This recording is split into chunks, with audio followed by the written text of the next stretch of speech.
Fala galera, vamos de mais uma videoaula e hoje, como eu havia prometido para vocês, Revolução Francesa parte 2. Por que parte 2, né? Porque a galera que não viu aí, que tá pegando, entrou no bondão aí atrasado, quer sentar na janelinha e dar tchau. Calma, vai com calma, volta aí no canal História em Alta. Vai lá, Revolução Francesa parte 1, nós dividimos aí a matéria em duas partes, porque uma é como aconteceu, por que aconteceu, qual era a realidade da França, e essa agora é o que aconteceu pós-revolução, né? A revolução de fato. Tomou a Bastilha, prendeu o rei, e agora? Como vai ser? É sobre isso que a gente vai ver agora, então se preparem porque começamos. Revolução Francesa, parte 2, e aí tem uma perguntinha básica, né? Começamos sempre com a pergunta: quem assumiu o poder? Para quem não conhece essa figura aqui, né, nós vamos entender por que a cabeça dele está fora do corpo. Esse é Robespierre. Robespierre é quem assume o poder logo após a derrocada do rei Luís XVI, né? O rei foi deposto, tomou-se a Bastilha, Robespierre assume aqui o grande líder dos jacobinos. Jacobinos, para quem não sabe, né, para quem não viu a videoaula anterior ainda, os jacobinos são a massa, né, a galera que fez a revolução acontecer. Os pagadores de impostos que sempre se deram mal, quando eles resolveram fazer, eles tomaram a frente, invadiram a Bastilha, né, prenderam o rei e tudo mais, e aí Robespierre assume, e é sobre o governo desse cara aqui que a gente vai falar agora, né? Quem assumiu? Robespierre. Qual foi o tipo de governo, né? O sistema de governo está aqui, ó. Unité, indivisibilité de la République, liberté, égalité, fraternité ou la mort. Unidade indivisível da República, liberdade, igualdade, fraternidade ou a morte, né? E aí vamos entender o porquê ou a morte aí, né? Lembrando que esse cara aqui assume o poder e ele vai instalar esse sistema de governo, a República. E quem é contra a República pode ser que vá verificar o que significa essa última parte aqui, ou la morte, ou a morte, né? E por que ou a morte? Robespierre, ele tinha um pouquinho assim, como que eu posso dizer, para não ficar tão sarcástico, ele era um pouco violento, né? E aí eu coloquei 3 imagens icônicas aqui para vocês sobre a fase do governo de Robespierre, da República Francesa. Aqui, se vocês analisarem bem essa imagem aqui, ó, deixa eu ver se eu aproximo ela para vocês. Apesar da qualidade não estar muito boa, é um desenho, né? Mas aqui a gente tem uma guilhotina aqui, cuspindo fogo, correndo atrás dos franceses. O que significa isso, né? Vamos verificar aqui mais uma vez a euforia dos franceses na Revolução, né, na República Francesa. E aqui a gente tem a figurinha aqui de uma coroa, aqui, né, de um bispo, da Bíblia, enfim. O que aconteceu, né? A França revolucionária, ela foi bem caótica, porque ela vai ser instaurado no governo de Robespierre, que é a República, né, francesa aí, ou guilhotinamento, né? Eles criam uma inquisição, é quase uma inquisição, né? É um tribunal revolucionário que vai verificar quem é contra o governo de Robespierre, quem é contra a República, vai ser condenado na maioria das vezes para a guilhotina. A guilhotina que vai aqui, né, decepar aqueles que são contrários ao governo. E aqui, deixa eu só voltar um minutinho só para mostrar para vocês uma coisa interessante. Essa imagem aqui, o que significa isso? Essa cabecinha pendurada aqui na mão de Robespierre, nada mais nada menos que é a cabeça do rei Luís XVI. Robespierre, ele instala, né, na França o governo da República, mas por ele ser líder dos jacobinos, da massa e tudo mais, ele meio que talvez por medo ou insegurança, sei lá, dos girondinos, né, girondinos que são o pessoal da elite, que apoiava o rei e tudo mais, tentarem reivindicar o poder, ele instaura aí, né, a comissão julgadora aí, né, ele vai, assim como o rei Luís XVI prendia os os presos políticos na Bastilha, né, quem era contra seu governo, Robespierre é um pouco cruel. Ao invés de prender, ele condena o guilhotinamento, que nada mais é do que a decepação, arrancar a cabeça mesmo, né? Então essa fase do governo de Robespierre é conhecida como a fase do terror, a era do terror na França. E como todo terror tem que ser combatido, né? O que acontece aí? Nesse período da França, com o terror instalado e tudo mais, uma coisa positiva acontece, que é o quê?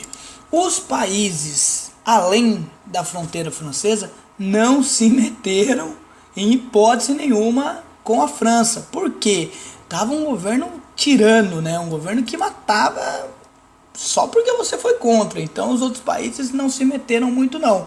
Então a França conseguiu de alguma forma uma estabilidade geográfica, pelo menos, né? Ninguém se meteu com a França. E é nessa fase do terror aí que os girondinos, que são os representantes da nobreza, eles vão articular junto com o pessoal lá da planície, o grupo da planície, que eram os ricaços, quem tinha muito dinheiro, mas não participava da política. Eles vão articular com um cara em especial, e esse cara a gente vai ouvir falar dele na próxima videoaula, que se chama Napoleão Bonaparte. Né? Então, girondinos com o grupo da planície vai se reunir com Napoleão, que é um militar assim exímio, o cara é muito bom, né? Esse militar ele tem vários atributos, tanto que com 19 anos já era general do exército francês, enfim, Napoleão é um cara fora de série, né? Um cara incomum. E os girondinos e o grupo da planície vai combinar com Napoleão, aproveitando, já que a França tinha uma certa estabilidade geográfica, nenhum país se metia com eles, esse grupo, na surdina, né, na calada da noite aí, conseguiu criar um plano para tirar Robespierre do poder. E aí entra essa figurinha aqui, ó. O mesmo povo que apoiava Robespierre percebe que Robespierre é um tirano, tão tirano ou até mais do que o rei Luís XVI, né? O rei Sol, que foi lá guilhotinado, que foi deposto e tudo mais. Por quê? Robespierre, ao invés de prender quem era contra, ele mandava matar.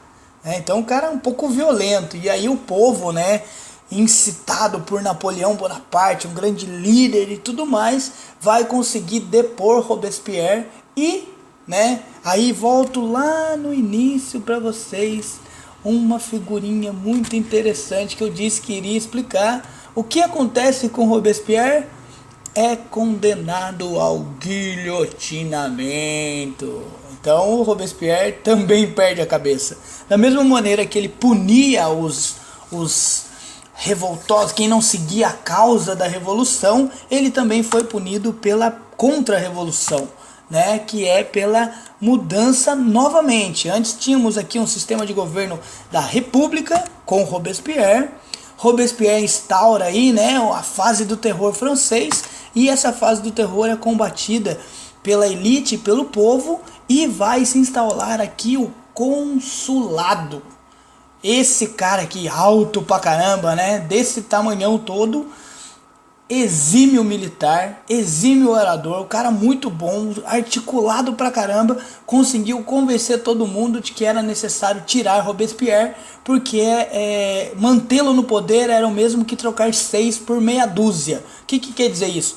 Tirou Luís XVI, né, que era um tirano absolutista, e botou um Robespierre que era pior, que mandava matar. Então esse carinha aqui vai instaurar o consulado francês, ele se autodenomina cônsul, né, o cara que vai governar, e o exército apoia, o povo apoia, a elite apoia, e aí vai começar a era napoleônica, né? Antes da gente pular para a videoaula da era napoleônica, vou deixar um resuminho aqui, um trabalho de alunos de 7º ano A, hein? Muito legal, peguei na internet, depois eu vou colocar o link do vídeo também para vocês, desse trabalho dos alunos aí, que eles fazem um resuminho sobre a Revolução Francesa. Vale a pena ver, depois a gente volta a conversar.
É isso aí, galera. Como eu tinha dito para vocês, essa foi a segunda fase da Revolução Francesa, a fase do terror, governo de Robespierre.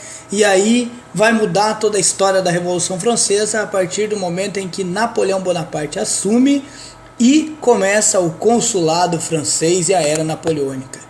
Beleza? Curtiu? Dá um like no vídeo, compartilha, comenta, divulga para os amigos aí. E a gente se vê numa próxima. Valeu!